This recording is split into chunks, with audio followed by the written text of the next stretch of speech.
সাকিবের কাজ সবসময়ই ভালো। সাকিব খান হচ্ছেন একজন অলরাউন্ডার। এটা আমি আজকে হিট হয়েছে বলে না, আমি যখন নতুন কাজ করেছি পড়ে না চোখের পলক, এই ছবিটিতে বলতে গেলে আমি তখন একটু জানাশোনা হয়ে গিয়েছিলাম।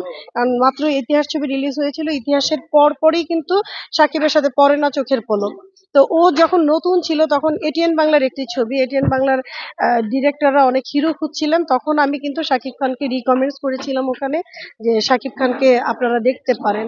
তো ওনারা আমাকে এতটা বলেছিল, এতটা থ্যাঙ্কফুল হয়েছিল আমার উপরে। শাকিব যখন নতুন ছিল তখন যে তার প্রতিভা ছিল, সেই প্রতিভা, আমার থেকে শাকিব সিনিয়র, কিন্তু ওই ছবিটা করার আগ পর্যন্ত তার যে পরিচিতি, এই পরিচিতিটা এখনকার পরিচিতি ছিল না। দ্যাটস ওয়াই এই ছবিটা যখন করে তখনই আমরা দেখেছিলাম যে সাকিবের মেধা, সাকিবের প্রতিভা। আমিও নতুন ছিলাম, কিন্তু তার ভিতরে অন্যরকম একটা পারিশ্রমিক সে আহ, পরিশ্রমিক পারিশ্রমিক না, সরি, সে অনেক পরিশ্রমী একজন মানুষ। যেই পরিশ্রমের ফল সে এখন পাচ্ছে, তার বরবাদ আমি মনে করি যে সিনেমার বরবাদটাকে একটু যেন ঘুচিয়ে নিয়ে আসে।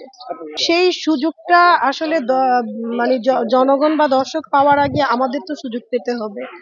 সাকিব দেখা যাচ্ছে আগে বছরে 20টা ছবি করতো, এখন একটা ছবি করছে। তো সেখানে মানে নিজেরা সাকিবের সাথে কাজ করাটা আসলে হয়ে ওঠে না, ব্যাটে বলে মিলে না। আর আমরা তো অনেক কাজ করেছি, এখন নতুনরা করুক। উনি শিল্পীরা এখন বেকার বসে আছে, যে শিল্পীদেরকে কেউ ডাকছে না। আর আমাদের এখানে হচ্ছে কি, তেউলা মাথায় তেল সবাই দিচ্ছে। যাদের কাজ আছে তাদেরকেই বারবার করে ডাকছে, তাদের শিডিউল পাচ্ছে না।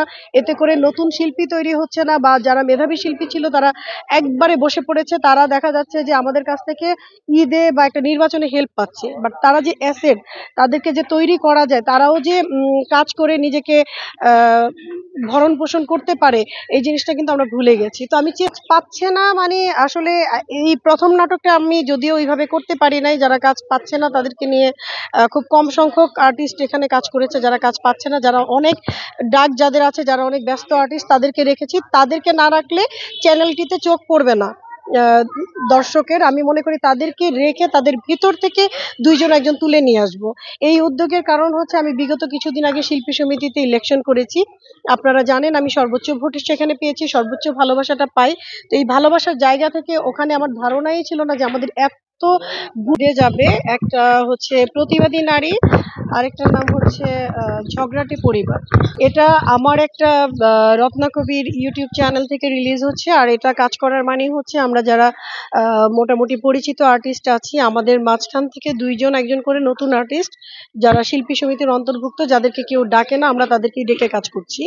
এবং পরিচিতদের মধ্যে যেমন এখানে রিনা খান ফুপি আছেন, অনেক পরিচিত, দুলারি আন্টি আছেন, অনেক পরিচিত আছেন, বাদল ভাই, গুলজার ভাই, আরো অনেক আর্টিস্ট আছেন। এদের মধ্যে থেকে নতুন নায়ক নায়িকা আমরা তৈরি করার চেষ্টা করছি যেন, এবং নতুন আর্টিস্ট তৈরি করার চেষ্টা করছি যারা বেকার ছিল একেবারে, যাদের মেধা থাকা সত্ত্বেও ডাকিনি, তাদেরকে আমরা পরবর্তীতে চেষ্টা করছি যে প্রমোটিং করার এই চ্যানেলটির মাধ্যমে, আমার কাজটির মাধ্যমে। এতে করে আমিও যদি প্রফিটেবল হতে পারি, আমি এই প্রফিটটাকে আমাদের শিল্পীদের মাঝখানে ভাগ করে কাজ করব, তাদেরকে একটা অ্যাসেট হিসেবে তৈরি করার চেষ্টা করব। চেষ্টা করব, এখানে আমারও বেনিফিট আছে। আমি যদি মনে করি যে আমার চ্যানেলটা মানুষ দেখে বা এই চ্যানেলের সাথে সম্পৃক্ত থাকে, এখন গ্লোবালাইজড হয়ে আমাদের আসলে মোবাইলের মধ্যে সবকিছু চলে এসছে। সিনেমা হল থেকে আমরা টিভিতে এসছি, টিভি থেকে দেখা গিয়েছে মোবাইলে চলে এসছি, এখন বিশ্বটা মোবাইলের মধ্যে। তো ওটিটি প্ল্যাটফর্ম বা ইউটিউব বা পেজকে ছোট করে দেখার কিছু নাই।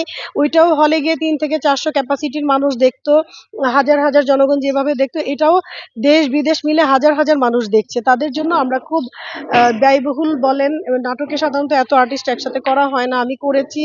এবং চেষ্টা করছি সিনেমার সেই আমেজটা, যেটাকে আমি এখনো মিস করি, সেই আমেজটা নিয়ে কাজ করতে। অবশ্যই না, সিনেমার লোক কিন্তু সিনেমাকেই খোঁজে, সিনেমাকেই ভালোবাসে। আমি এটা করে রেসপন্স দেখবো যে রেসপন্সটা কি টাইপের হয়, তারপর আমি অবশ্যই এটা সিনেমার দিকে যাবে আমাদের।